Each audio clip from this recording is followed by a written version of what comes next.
गोपिका जीवनस्मरणं गोविन्द गोविन्द। सद्गुरु विठ्ठलदास महाराज की जय। சாட்சாத் வைகுண்டவாசியா இருக்கக்கூடிய பிரபு பாரபட்சம் பார்க்காதபடிக்கு யார் தன்கிட்ட எவ்வளோ பக்தி வச்சிருக்காலோ அவரவர்களுக்கு ஏத்தது போல அனுகிரகம் பண்ணிட்டு வந்துட்டே இருக்கார். இந்த கிருஷ்ணாவதாரத்துல எங்கேயோ ரொம்ப தூரம் தள்ளி கிருஷ்ணரை பார்க்க முடியுமா கிருஷ்ணரை பார்க்க முடியுமான்னு இந்த யஜ்ஞ பத்னிகள் ஏங்கின்னு இருக்காலாம்.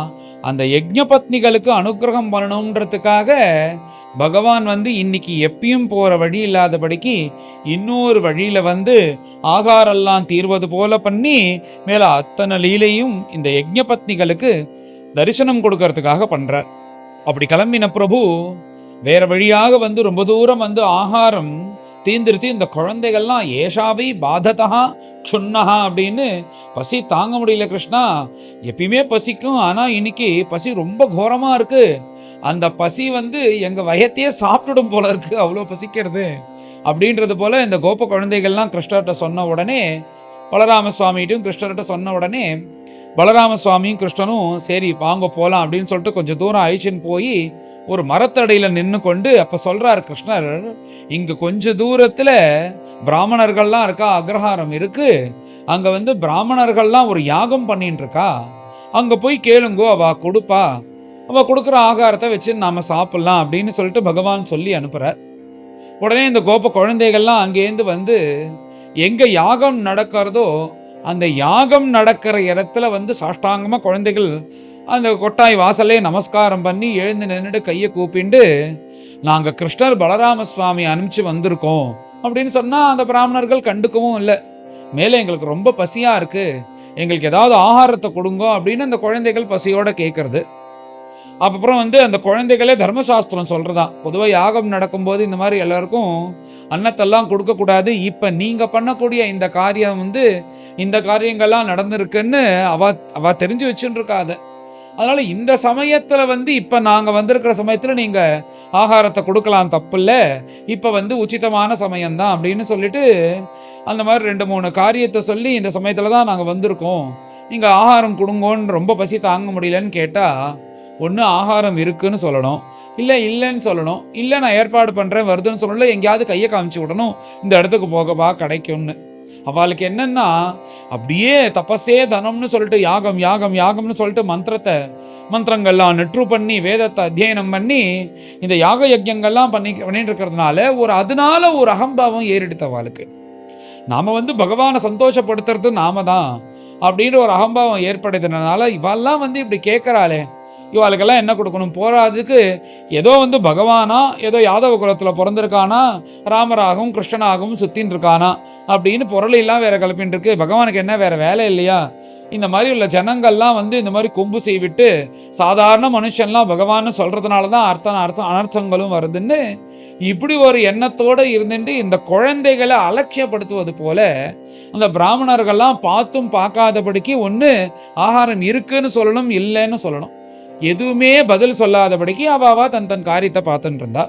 இந்த குழந்தைகள் நின்று பார்த்தா இப்படி இருக்காளே இவான்னு சொல்லிட்டு வருத்தத்தோட நேரா கிருஷ்ணர்கிட்ட வரார்கள் அந்த குழந்தைகள் எல்லாம். அந்த திரும்பி வந்த கோபர்களை பார்த்து கிருஷ்ணன் சொல்ற, நான் அந்த யாகத்துக்கு போய் இங்க போய் கேளுங்கன்னு சொல்றதுக்குள்ள நீ குடுக்குடுன்னு போய் அந்த பிராமணர்கள்ட்ட கேட்ட, அவளுக்கெல்லாம் அவளுடைய சாதனையில தான் அவளுக்கு அந்த பற்று ஜாஸ்தி, அதனால நம்மளெல்லாம் கண்டுக்க மாட்டா, நீ பின்னாடி போ, பின்னாடி அங்க யஜ்ஞபத்னி சாலைன்னு ஒரு சாலையில இருக்கும், அங்க யஜ்ஞபத்னிகள்லாம் உட்காண்டிருப்பா, அவள்கிட்ட கேளு, அவ கண்டிப்பா கொடுப்பா அப்படின்னு. உடனே இந்த குழந்தைகள்லாம் கிளம்பி அந்த யஜ்ஞபத்னி சாலை கிட்ட வருது. அந்த யஜ்ஞபத்னி சாலைக்குள்ள அந்த யஜ்ஞ தீட்சை பெற்று இருக்கக்கூடிய அந்த யஜ்ஞ பத்னிகள்லாம் அவ அதுக்கு ஏற்ற மாதிரி அலங்காரம் பண்ணி கொண்டு உள்ள உட்காந்துட்டு மந்திர பட்டனம் பண்ணிட்டு சில பேர் பேசிட்டு இப்படி அந்த பத்னி சாலைக்குள்ள இருக்கக்கூடிய அந்த யஜ்ஞ பத்னிகள் இருக்கிற இடத்துக்கு வந்தார்கள். இந்த அந்த பத்னிசாலை வாசையில் இருக்கிற அந்த குழந்தைகளை பார்த்தார்கள். அந்த யஜ்ஞ பத்னிகள் பார்த்து, யாருப்பா நீங்க, என்ன வேணும் அப்படின்னு கேட்ட உடனே, நாங்கெல்லாம் கோபர்கள் மாடு மேய்ச்சி கொண்டு வந்தோம், கொஞ்சம் தூரத்தில் இங்கே வந்து பலராம சுவாமியும் கிருஷ்ணனும் இருக்கார். அவர் கூட வந்தோம், எங்களுக்கு பசி ரொம்ப தாங்க முடியல, கிருஷ்ணர் தான் வந்து உங்ககிட்ட அனுப்பிச்சிருக்கார் அப்படின்னு சொன்ன உடனே கிருஷ்ணர் வந்திருக்கானான்னு சொல்லிட்டு இவாளும் ரொம்ப நாளா அந்த கிருஷ்ணனை பார்க்கணும்னு ஏங்கின்னு இருக்காளாம். கோபிகைகள்னு பிருந்தாவனத்தில் இருக்கிற கோபிகைகள் எப்படி பக்தி பண்ணாலும் அதுக்கு சதிருஷமாக இருக்காலாம் இங்க யஜ்ஞ பத்னிகளும். கிருஷ்ணனை பார்க்கலன்னாலும் கிருஷ்ணனை பத்தி கேட்டதிலே ருக்மிணி போல கிருஷ்ணனை பத்தி விஷயத்தை கேட்டே பக்தி பண்றார்கள் இவர்கள். அப்பேற்பட்ட பிரபுவை பார்ப்போமா, அப்பேற்பட்ட பிரபுவை நம்மளுக்கு தரிசனம் கொடுப்பாரா, அந்த பிரபுவை தரிசனம் பண்ற உள்ள பாக்கியம் நமக்கு இருக்கான்னு ரொம்ப நாளா ஏங்கின்னு இருக்கிறதுனால இப்ப கிருஷ்ணன் வந்துட்டான்னு தெரிஞ்ச உடனே தான் வந்து யஜ்ஞ பத்னியாக இருக்கும், தீட்சையில இருக்கும், இங்கே இருந்து போகக்கூடாது, இதெல்லாம் எதுவுமே தோணலை. அந்த சர்வஸ்வ பிரபுவா இருக்கக்கூடிய வைகுண்டவாசியை பார்த்து அவனை பார்க்கணும்ன்ற ஆசை, அதுக்கு தான் இந்த ஜென்ம சாஃபல்யம் நினைச்சுண்டு அப்பேற்பட்ட பிரபு எங்காவது வாசல்ல வந்து பசியோட நிக்கிறதா அப்படின்னு சொல்லிட்டு அந்த யாகத்துக்கு எடுத்து வச்சிருந்த சதுர்விதமான பேஷான அன்னம் எல்லாத்தையும் எடுத்துட்டார்கள். அதில் இருக்கிற அத்தனை பதார்த்தங்களையும் எடுத்துட்டு பகவான விஷ்ணுவாக, இந்த யஜ்ஞத்தையே விஷ்ணுவாக நினைச்சிருந்தானே எத்தனை நிவேதனம் பண்றோம். அப்பேற்பட்ட விஷ்ணுவே வந்து கேட்கும்போது அப்புறம் இந்த யாகத்துக்கு என்ன தேவை அப்படின்னு சொல்லிட்டு தன்னை மறந்தார்கள். எப்படி ராசலீலையில கோபிகைகள் வந்தாலும் அதே நிலையில இவர்கள் எல்லாத்தையும் எடுத்துட்டு கிருஷ்ணரை பார்க்கறது தான் அவளுடைய லட்சியமாக இருந்தது. இந்த பக்கம் அந்த பக்கம் பார்க்கல, ஆத்துக்காரர் திட்ட போறாரு, இங்கே நாங்கள் போறோமே போலாமா கூடாதா, எதை பத்தியும் யோசிக்காதபடிக்கு அத்தனை அன்னத்தையும் எடுத்துட்டு அந்த குழந்தைகளும் அடிச்சுட்டு எங்க கிருஷ்ணர்னு அந்த குழந்தைகள்கிட்ட கேட்டுட்டே வரும்போது இதோ அந்த மரத்தடியில் இருக்காரு பாருங்க, அந்த மரத்தடியில் இருக்காரு பாருங்கன்னு ஆவலாக வந்து கிருஷ்ணனை பார்க்கணும்னு வரும்போது பகவான் ராஜகோபால சுவாமியாக அவளுக்கு காட்சி கொடுக்கிறார். 3 வளைவோட ஒத்த வஸ்திரத்தை உடம்புலையும் சுத்திண்டு, இடுப்புலையும் சுத்திண்டு, உடம்புலையும் சுத்திண்டு, தலையிலையும் போட்டுக்கொண்டு 3 வளைவோட பகவான் ராஜமன்னார்குடியில் இருக்கிற மன்னார்குடி சுவாமியாக, ராஜகோபால சுவாமியாக அவளுக்கு காட்சி கொடுக்கிறார். ஷியாமம் ஹிரண்ய பரிதிம் வனமால்யபர்ஹ தாத்து பிரவால நடவேஷம் அனுவ்ரதாம்சே விந்யஸ்தஹஸ்தம் இதரேன துனானம் அப்ஜம் கர்ணோத்பலாலக கபோலமுகாப்ஜ ஹாசம் ஷியாமம் ஹிரண்ய பரிதிம் வனமால்யபர்ஹ. அப்படி நீருண்ட மேகம் போல சரீரம், அதுல மின்னல் போல ஹிரண்ய பரிதிம்னா, ஹிரண்யம்னா தங்க ரேகத்துல இருக்கக்கூடிய வஸ்திரம். அப்படி பீதாம்பரத்தை தரித்து கொண்டு அந்த பீதாம்பரத்தை எப்படி பண்ணியிருக்காருன்னா, சரீரத்துல அந்த இடையனா இருக்கிறதுனால முழுக்க கட்டிக்கலையும் அந்த முழங்கால் வலியும் தான் இருக்கு 2 பக்கமும். அப்படி கட்டி கொண்டு அதையே அப்படியே உடம்புல போத்திட்டு யோக வஸ்திரம் மாதிரி வந்து அப்படியே பின் வழியாக போய் தலப்பாக மாதிரி கட்டிண்டு அவர் கையிலையும் தொங்குவது போல அவ்வளோ பெரிய ஒரு வஸ்திரமாக அந்த பீதாம்பரத்தை இந்த ஒரு காட்சியில இன்னைக்கு கட்டின்னு வந்திருக்கார் இவாளுக்கு தரிசனம் கொடுக்கணும்னு. ஷியாமம் ஹிரண்ய பரிதிம் வனமால்யபர்ஹ. அப்படி கிளம்புறதுக்கு முன்னாடி கோபிகைகள்லாம் ஆசையா எப்பயும் வைஜெயந்தி மாலை தானே போடுவா. இன்னைக்கு இந்த கிருஷ்ணனுடைய ஹைட்டு எவ்வளோன்னு தெரியாதபடிக்கு அவ கோத்துண்டே இருக்காலாம். அது பாட்டுக்கு காலுக்கு அப்புறமும் தொங்குவது போல ஆயிடுதான், அதுக்கு வனமாலைன்னு பேரு. அந்த வனமாலையை போட்டுன்னு வந்திருக்காராம். கோபிகைகள் ஒவ்வொரு நாளைக்கு ஒவ்வொரு மாலையை போடுறது, இன்னைக்கு வனமாலை போட்டிருக்காலாம். அது பகவானுடைய காலையும் தாண்டி தொங்குறது. வனமால்யபர்ஹ தாத்து பிரவால நடவேஷம் அனுவ்ரதாம்சே.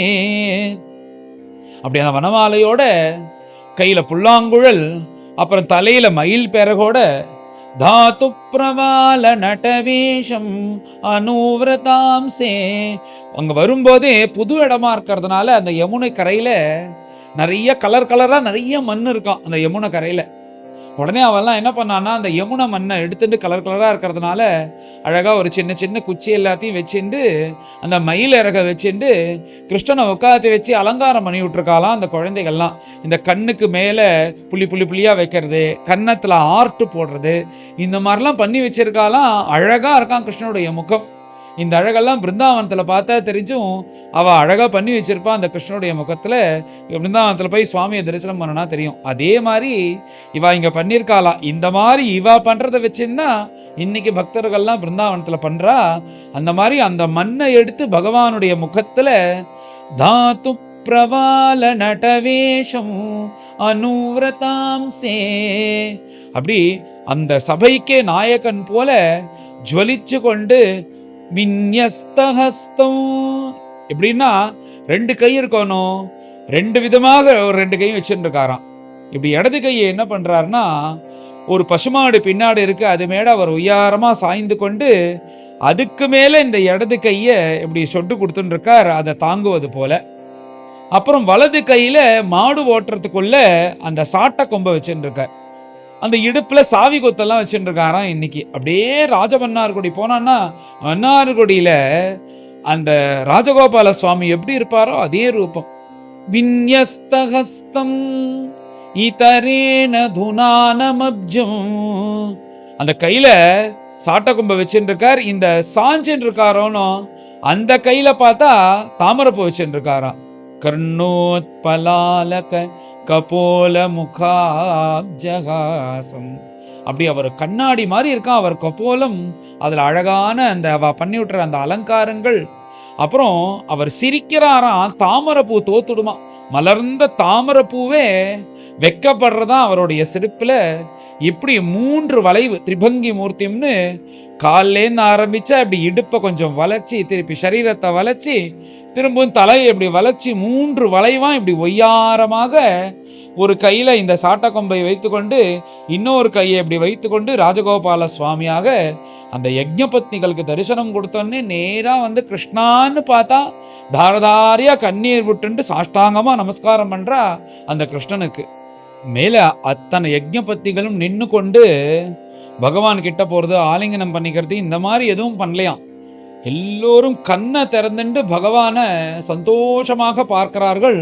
அப்படி பார்க்கும்போது கண்லேருந்து ஆனந்த பாஷ்பம் வழியறது. இப்பேற்பட்ட பிரபு நம்மளுக்கு தரிசனம் கொடுக்கறதுக்காக வந்திருக்காரேன்னு அருமை தெரிஞ்சவர்கள் அந்த யஜ்ஞபத்னிகள். அப்படி பார்த்து அந்த பகவானை கண்ணால குடிக்கிறார்களாம். அப்படியே குடிச்சு மனசுக்குள்ள கொண்டு போய் மனசால ஆலிங்கனம் பண்ணிக்கிறார்களாம் யஜ்ஞபத்னிகள். இப்படி ஒரு பரம பவித்திரமான ஒரு பக்தி பண்றார்கள் அந்த கிருஷ்ணனை பார்த்து. உடனே அவர்களை பார்த்து கிருஷ்ணன் சந்தோஷப்பட்டு பேசுற, நீங்கள் வந்து என்கிட்ட நான் வைகுண்டவாசி பகவான், இது ஏதோ சாதாரண குழந்தைன்னு இல்லாதபடிக்கு நான் பகவான்னு உணர்ந்து வராலாம் அந்த யஜ்ஞபத்னிகள். ஏதோ கிருஷ்ணன் அழகாக புல்லாங்குழல் வாச்சின்னு இருக்கார், இவர் அந்த பண்ணினார் இதை பண்ணினார், இவர் மாயாவி இப்படிலாம் சொல்றாரே, அவரை பார்க்கணும்னு அந்த மாதிரி வரலையா இந்த யஜ்ஞபத்னிகள். எந்த பிரபுவுக்கு யாக யஜ்யங்கள்லாம் பண்ணி மந்திரத்தினால அவரை கூப்பிட்டு பசி கடந்து அவிர்வாகத்தை கொடுத்து எந்த ஒரு பரபிரம்மஸ்வரூபமா இருக்கக்கூடிய பகவானை சந்தோஷப்படுத்துறோமோ அதே பிரபுதான் இந்த கிருஷ்ணர்னு உணர்ந்தவர்களா அவர். அதனால உணர்ந்து இவன் வந்து ஜீவாத்மா கிடையாது, இவன் பரமாத்மா அப்படின்னு தெரிஞ்சுட்டு உணர்ந்து வரையிலே நீங்க. அதனால நீங்க வந்தது ரொம்ப சந்தோஷம். என்னதான் இருந்தாலும் நீங்க யஜ்ஞ தீட்சையில இருக்கேள் யஜ்ஞ பத்னிகள், அதனால இங்க வர்றது சரி கிடையாது. நீங்க வந்து என்ன தரிசனம் பண்ணுறதுக்காக வந்தேல், பார்த்துட்டேல், மேல நீங்க கிளம்புங்கோ அப்படின்றது போல பகவான் அவள்கிட்ட சொன்ன உடனே அப்பேற்பட்ட பிரபுவை பார்த்து இந்த யஜ்ஞ பத்னிகள் மேல பேச ஆரம்பிக்கிறா. 2 ஸ்லோகம் அற்புதமாக சொல்றா. நீ போன்னு சொல்றியே பிரபு, இந்த பாதம்ன்றது நாங்க போன்னு சொன்னா கூட அங்க திரும்ப போக மாட்டேங்கிறது. எங்களுக்கு என்ன தோன்றதுன்னா, நீ தான் எல்லோருக்கும் ஆத்மாவாக இருக்க, எல்லோருக்கும் ஆசை இந்த ஆத்மா மேல தானே. அப்பேற்பட்ட பிரபு நீ பகிர்யா சஞ்சாரம் பண்ணும்போது உன்மேலதான் ஆசை பொங்குறது எங்களுக்கு.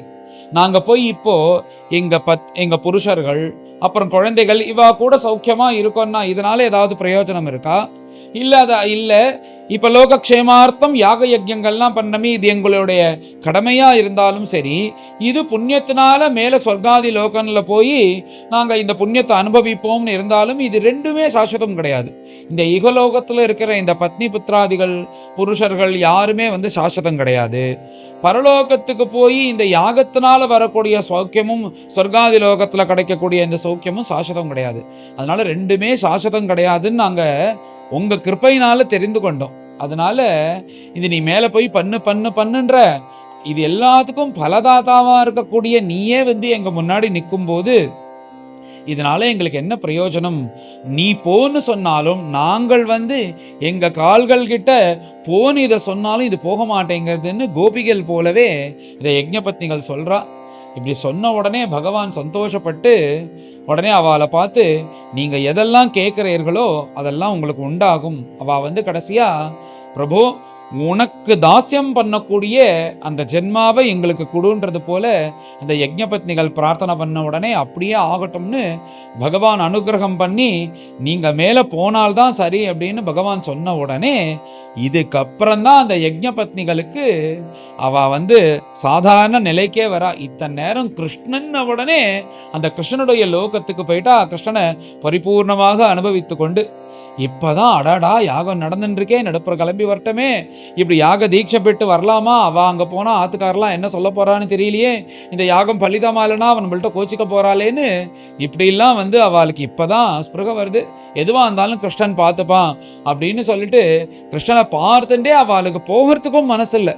விட்டா கிருஷ்ணனோடய கிளம்பிடுவான், ஆனா அப்படி போக முடியாதுன்றதுனால கிருஷ்ணனை பார்த்து கொண்டே அங்கேருந்து அவாவா கடமை இருக்கிறதுனால கஷ்டப்பட்டு கிளம்பி அவளுடைய பத்னி சாலைக்கு வந்து சேர்ந்துக்கிறார்கள் இந்த யஜ்ஞபத்னிகள் அப்படின்னு பிரம்மனிஷ்டால் வர்ணிச்சார். இங்க பத்னி சாலையில உட்காந்துட்டு மேல என்ன நடக்க போறதோ, இவெல்லாம் திட்ட போறாளா அப்படின்னு பயந்துட்டே இருக்கும்போது அவ வந்த சமயம் சரியாக அந்த யாக பூர்த்தியும் ஆறுது. யாக பூர்த்தி ஆகும்போது அப்பதான் கூப்பிடுறார்கள், எல்லோரும் வரார்கள். நன்றாக யாக பூர்த்தி ஆனதுக்கு அப்புறம் அந்த யஜ்ஞபத்னிகளும் சந்தோஷப்படுறா. அதுக்கப்புறம் அந்த யஜ்ஞபத்னிகளை பார்த்து இந்த பிராமணர்கள் பேசுற. இதுல ஒரே ஒரு யஜ்ஞபத்னியால வந்து கிருஷ்ணனை வந்து பார்க்க முடியலையாம். என்னன்னா, இந்த மாதிரி கிளம்பும் போது அவர் ஆத்துக்காரர் பார்த்துட்டாராம் அந்த யஜ்ஞபத்னிய. எங்கடி போற அப்படின்னு உடனே இந்த மாதிரி கிருஷ்ணன் வந்திருக்கான்னா அதெல்லாம் போகக்கூடாது, யாகம் நடக்கிறது அப்படின்னு அவர் தடுத்துட்டார். கிருஷ்ணரை பார்க்கணும் பார்க்கணும் பார்க்கணும்ன்ற ஆசையிலேயே அந்த அம்மாவோட உயிர் பிரிஞ்சிருந்தான். அப்போ என்ன ஆசை வச்சிருப்பா கிருஷ்ணர் மேல? இந்த கிருஷ்ணனை பார்க்க முடியல, இவ்வளோ கெட்டக வந்திருக்கான், அப்படி அந்த கிருஷ்ணனை பார்க்க முடியலன்ற வருத்தத்திலே உயிர் பிரிஞ்சிருது அப்படின்னு பிரம்மனிஷ்டால் வர்ணிச்சுட்டு அவளுடைய பாபமா இருக்கக்கூடிய இந்த பிராரப்த ஜென்மாவானது போய் அவ வந்து நித்திய கோலோகத்துல கிருஷ்ணனோட சேர்ந்து இருக்கிறது போல பகவான் மேல அழிச்சுட்டார். இவா எல்லாரும் போகிறதுக்கு முன்னாடி அந்த யஜ்ஞபத்னி சாஸ்வதமா இருக்கக்கூடிய அந்த கிருஷ்ணன்ட்ட போயிட்டான்னு பிரம்மனிஷ்டால் இப்படி இதுக்கு நடுப்புற ஒரு யஜ்ஞபத்னி இந்த மாதிரி கிருஷ்ணனை பார்க்க முடியாம ஆயிடுத்துன்றதை வர்ணிச்சு இப்படி இந்த யஜ்ஞபத்னிகள் யாக பூர்த்தியான அந்த யஜ்ஞபத்னிகளை பார்த்து இங்க யாக தீட்சிதாலாம் மேல பேசுறாராம். என்னன்னா, ஏதோ நாங்க வந்து நிறைய படிச்சிருக்கோம், சாதனை இருக்கு, இதுதான் முக்கியம், இந்த பலராம சுவாமி கிருஷ்ணனும் வைகுண்டவாசின்னு எல்லாரும் சொல்லி இத்தனை பண்ணி கூட அவளை உணர முடியல பாருங்க என்னால. ஏதோ நாங்க படிச்சிருக்கிற சாஸ்திரம் இப்படிலாம் பகவான் வருவானா அப்படின்னு அதை நம்பிண்டு எங்களுடைய சாதனையிலேயே நாங்க இருந்து நாங்க வீணா போனாலும் கூட நீங்கள் பாருங்க எவ்வளோ ஸ்ரத்தையா பகவான் வந்திருக்காருன்னு தெரிந்து கொண்டு எந்த பகவானை வந்து இந்த யாகத்துல அத்தனை நிவேதத்தையும் கொடுத்து சந்தோஷப்படுத்தணுமோ அப்பேற்பட்ட பிரபு பிரத்யக்ஷமா வந்தபோது கொடுக்குற பாக்கியம் உங்களுக்கு தான் கிடைச்சதில்ல. நாங்கள்லாம் ஏதோ நிறையா படித்தோம்னு செஞ்சுட்டு எங்கள் சாதனையை நம்பிட்டு இருந்தோம், நாங்கள் ஏமாந்து போயிட்டோம். ஆனால் நீங்கள் சொல்பமாக படித்தாலும் பக்தி இருக்கிறதுனால பகவானுடைய அனுகிரகம் பரிபூர்ணமாக உங்களுக்கு கிடைத்து அப்பேற்பட்ட வைகுண்ட வாசிக்கு இந்த ஆகாரத்தை கொடுக்கக்கூடிய பாக்கியம் உங்களுக்கு கிடைச்சதேன்னு சொல்லிட்டு அந்த யஜ்ஞபத்னிகளை பார்த்து கொண்டாடுறார்களாம் அந்த யஜ்ஞ தீட்சிதர்கள்லாம். இங்கே என்னன்னா, பகவான் எப்பேற்பட்ட கிருபாளு, இவ பயந்துட்டே இங்க வரா, என்ன பண்ண போறா நம்ம ஆத்துக்காரன்னு தெரியாத போது அப்படியே அந்த இடத்தையே மாத்திட்டாராம் பகவான். இவா திட்டுறது இருக்கட்டும், இவா வந்து திரும்ப உணர்ந்து புகழ்வது போல பகவான் பண்ணிட்டாராம் அந்த இடத்துல. இந்த யஜ்ஞபத்னிகளை பார்த்து கொண்டாடுறார்களாம் அந்த யஜ்ஞ தீட்சிதர்கள் எல்லோரும். நாம நம்ம சாதனைன்னு பகவான் மாயையில ஏமாந்து போயிட்டோம். எனக்கு என்ன தோன்றதுன்னா அப்படின்னு அத்தனை பேர்களும் பேசிக்கிறார்கள். நமக்கு பகவான் வந்து எச்சரிச்சுட்டு போறார், ஆடா போதுண்டா, இந்த யாக யஜ்ஞங்களும் ஒரு அளவுக்கு தான், அதுக்கும் மேல என்னிடத்துல மனதை செலுத்தி பக்தி பண்ணி என்னிடத்துல மனதை செலுத்தி என்ன வந்து அடையணும்ன்ற எண்ணத்தை நம்மளுக்கு வர வைக்கணும்ன்றதுக்காக பகவான் நம்ம பத்னிகள் மூலமாக இந்த பக்தியினுடைய உயர்வையும் நம்மளுக்கு காண்பிச்சு நம்ம அவரை பக்கம் திருப்பணுன்றதுக்காக இந்த லீலை பண்ணாரோன்னு தோன்றதுன்னு இப்படிலாம் தனக்குள்ள பேசிக்கிறாலாம் அந்த யஜ்ஞ பத்னிகள்லாம் புகழ்ந்து. இப்படி இவர்கள் பேசிக்கிறார்கள். இப்படி பகவான் இங்க வந்திருக்காரோன்னு இப்படி பேசினதுக்கு அப்புறமாவது பகவானை போய் பார்க்கலாமான்னா அவ வந்து கம்சன்னு கிட்ட பயந்துட்டு போய் பார்க்கல அப்படின்னு பிரம்மனிஷ்டால் எழுதுறார். இதுல கம்சனா என்னன்னு தெரியல. ஆனா இங்க நாம என்னதான் தலகீழ நின்னாலும் பகவத் சங்கல்பம் அவனுடைய கிருபை இல்லாம அவனை பார்க்க முடியாது. இங்க பகவான் வரும்போது இந்த பக்தி பண்ணின இந்த யஜ்ஞ பத்னிகளை பார்க்கணும்னு தான் வந்தார். அவளுக்கு தரிசனம் கொடுக்கணும் தான் வந்தார். அதனாலதான் அவளால வர முடிஞ்சது.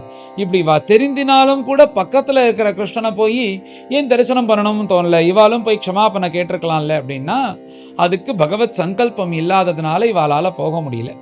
இதுலேருந்து நாம் என்ன தெரிஞ்சுக்கணும்னா நம்ம செய்யக்கூடிய எந்த நல்ல காரியமா இருந்தாலும் பகவத் சங்கல்பம் பகவான் இவன் பண்ணட்டும்னு கையெழுத்து போடணும். அப்பதான் இது நடக்கும். நாம இப்படி ஒரு பாகவதத்தை ஆரம்பிச்சோம். எத்தனை ஆயிரக்கணக்கான பேர்கள் இந்த பாகவதத்தை படிக்கிறா. கிட்டத்தட்ட ஒரு 12-13 குரூப் இருக்கு. ஒரு 10,000 பேருன்னு வச்சுக்கலாம்னு வச்சுக்கோங்க.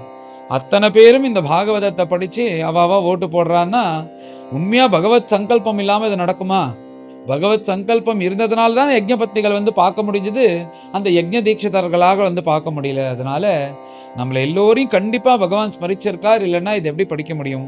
அதனால நம்ம எல்லோருக்கும் பரமபாகியம் என்னன்னா என் மூலியமாக உங்க எல்லோருக்கும் இந்த அனந்தமா இருக்கக்கூடிய ஆனந்தமா இருக்கக்கூடிய கிருஷ்ணலீலைகள் வந்து சேரணும்னு பகவான் சைன் போட்டு வச்சிருக்காரு. ஏதோ ஒரு புக்கில் இவ எல்லாரும் படிக்கட்டும், இவன் சொல்லட்டும் அப்படின்னு. அதை வைத்து கொண்டு நாம திருப்திப்படுத்தி சந்தோஷப்படுத்தலாம்.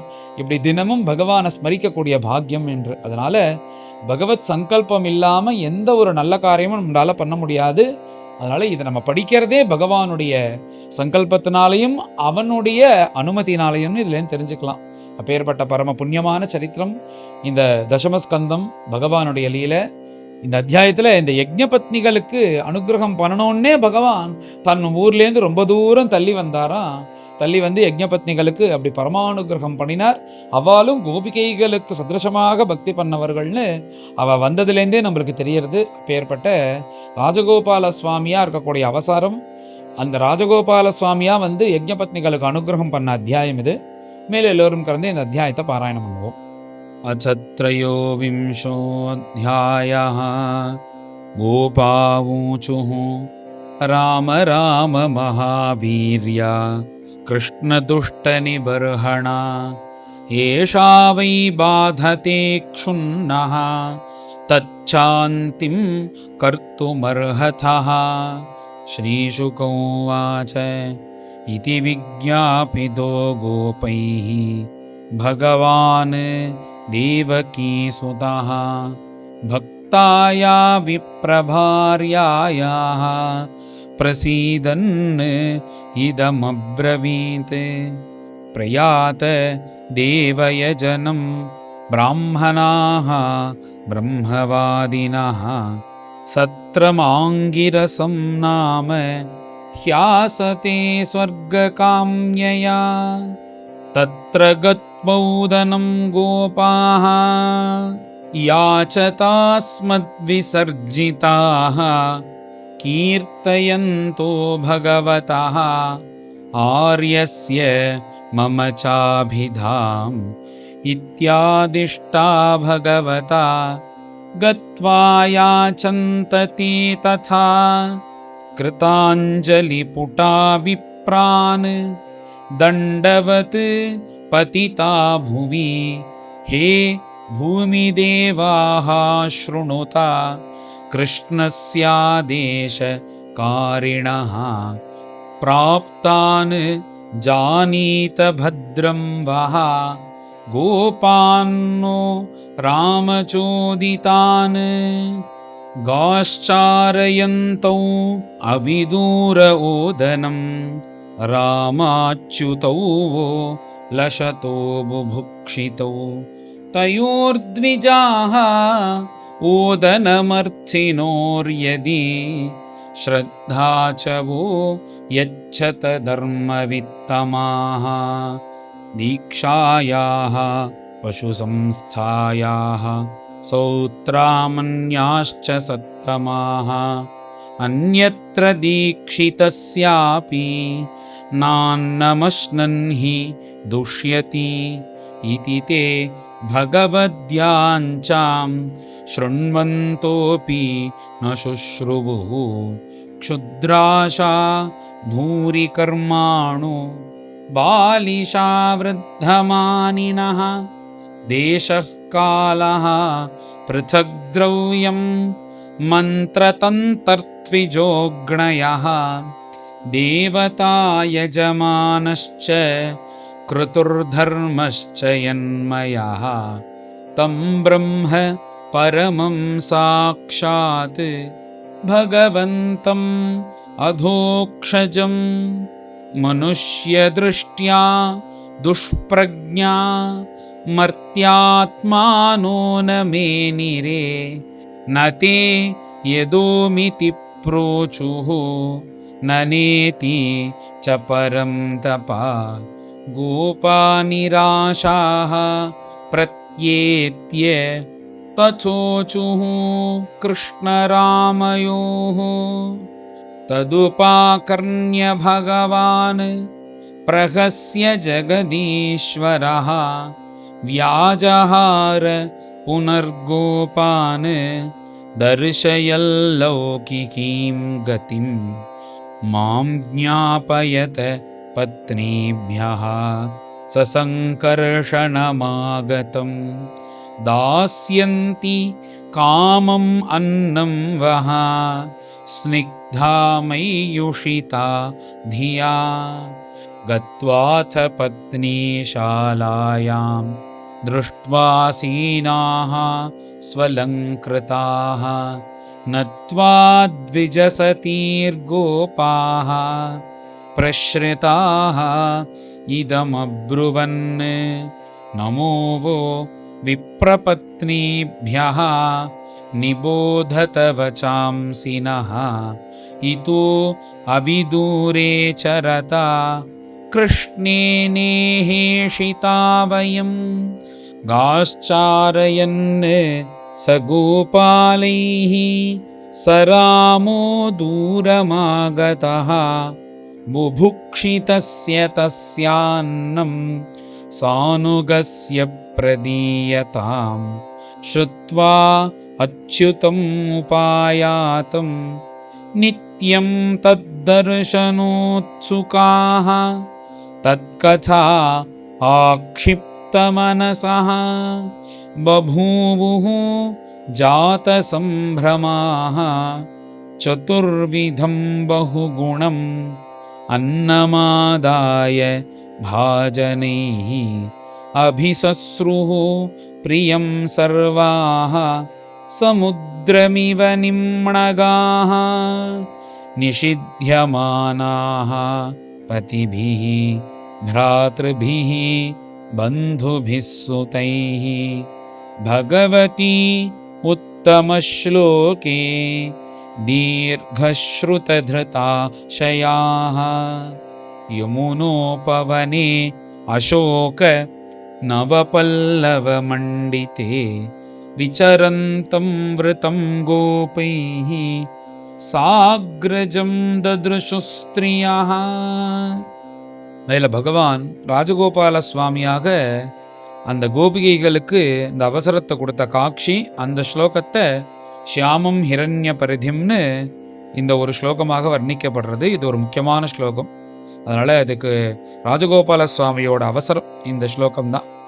ஷியாமம் ஹிரண்ய பரிதிம் வனமால்யபர்ஹ தாது பிரவால நடவேஷம் அனூரதாம்சே விந்யஸ்தஹஸ்தமிதரேண துனானமப்ஜம் கர்ணோத்பலாலக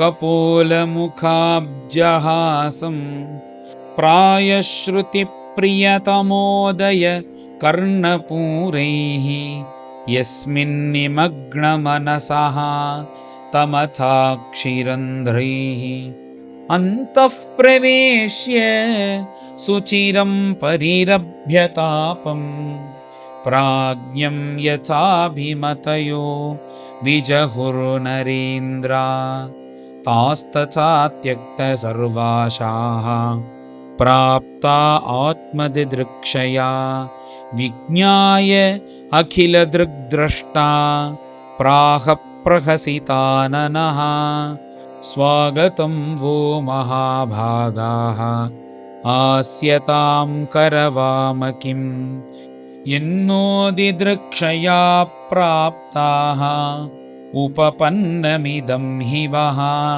नन्वद्धा मयि कुर्वन्ति कुशलास्वार्थदर्शनाः अहैतुकी अव्यवहितां भक्तिमात्मप्रिये यथा प्राणबुद्धिमनस्वात्म दारापत्यधनादयः यत्सम्पर्कात् प्रिया आसन् ततः कोऽन्वपरः प्रियः तद्यातदेव यजनं पतयो वो द्विजातयः स्वसत्रं पारयिष्यन्ति युष्माभिः गृहमेधिनः पत्न्यवोचुः मैवं विभोर्हति भवान् गदितुं नृशंसं सत्यं कुरुष्व निगमं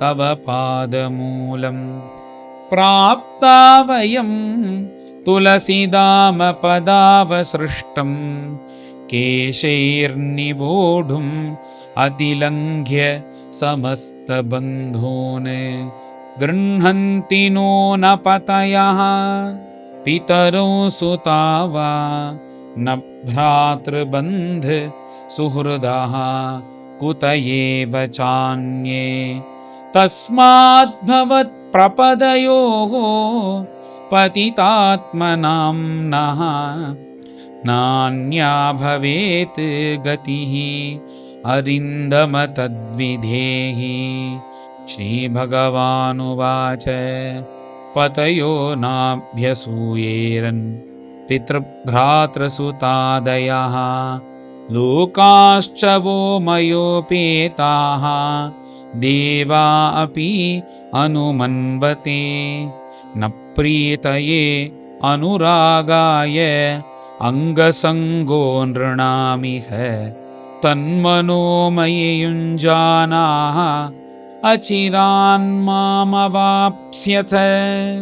श्रीशुकोवाच इत्युक्ताः द्विजपत्न्यस्ताः यज्ञवाटं पुनर्गताः ते चानसूयवः स्वाभिः स्त्रीभिः सत्रमपारयन् तत्रैका विधृता भर्त्रा भगवन्तं यथाश्रुतं हृदोपगुह्य विजहौ देहं कर्माणुबन्धनं भगवानपि गोविन्दः तेनैवान्नेन गोपकान् चतुर्विधेनाशयित्वा स्वयं च बुभुजे प्रभुः एवं लीलानरवपुः नृलोकम् अनुशीलयन् रेमे गोगोपगोपीनां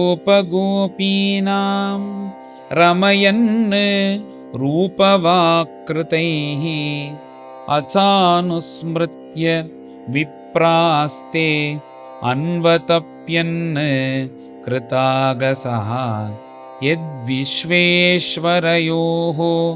याञ्छाम् अहन्मनृविडम्बयोः दृष्ट्वा स्त्रीणां भगवती कृष्णे भक्तिम् अलौकिकीम् आत्मानं च तया हीनम् अनुतप्ता व्यगर्हयन् धिग्जन्म न स्त्रिवद्विद्यां धिग्व्रतं धिग्बहुज्ञतां धिक्कुलं धिक्रियादाक्ष्यं विमुखायेतु अधोक्षजे नूनं भगवतो माया योगिनामपि मोहिनी यद्वयं गुरवो नृणां स्वार्थे मुह्यामहे द्विजाः अगोपश्यत नारीणाम् अपि कृष्णे जगद्गुरौ दुरन्तभावं यो विध्यन् मृत्युपाशान् गृहाभिधान् नासां द्विजाति संस्कारः न निवासो गुरावपि न तपो नात्ममीमांसा न शौचं न क्रियाः शुभाः अथापि हि उत्तमश्लोके कृष्णे योगेश्वरेश्वरे भक्तिर्दृढा न चास्माकं संस्कारादिमतामपि नुनुस्वार्थविमूढानां प्रमत्तानां गृहे हया अहो न स्मारयामास गोपवाक्यैः सतां गतिः अन्यथा पूर्णकामस्य कैवल्यादि आशिषां पतेः ईशितव्यैः किमस्माभिः ईशस्यैतत् विडम्बनं हित्वान्यान् भजतेयं श्रीः पादस्पर्शाशया सकृत् आत्मदोषापवर्गेण तद्याञ्चा जनमोहिनी देशः कालः पृथक् द्रव्यं मन्त्रतन्त्रद्विजोग्णयः देवता यजमानश्च क्रतुर्धर्मश्च यन्मयः स एष भगवान् साक्षात् विष्णुः योगेश्वरेश्वरः जातो यदुषु इति अशृण्म ह्यपि मूढा न विद्महे अहो वयं धन्यतमाः येषां नस्तादृशी स्त्रियः भक्त्या यासां मतिर्जाताः अस्माकं निश्चलाहरो नमस्तुभ्यं भगवते कृष्णाय कुण्ठमेधसे यन्मायामोहितधियः भ्रमामः कर्मवर्त्मसु स वै न आद्यः पुरुषः स्वमायामोहितात्मनाम् अविज्ञातानुभावानां क्षन्तुमर्हति अतिक्रमम् इति स्वाघम् अनुस्मृत्य कृष्णे ते कृतहेळनाः दिदृक्षवः अपि अच्युतयोः कंसाद्भीता न चाचलन् श्रीहरये नमः श्रीहरये नमः। इति श्रीमद्भागवते महापुराणे पारमहंस्यां संहितायां दशमस्कन्धे पूर्वार्धे यज्ञपत्नी उद्धारणं नाम त्रयोविंशोऽध्यायः। गोपिका जीवनस्मरणं गोविन्द गोविन्द। सद्गुरु विठ्ठलदास महाराज की जय।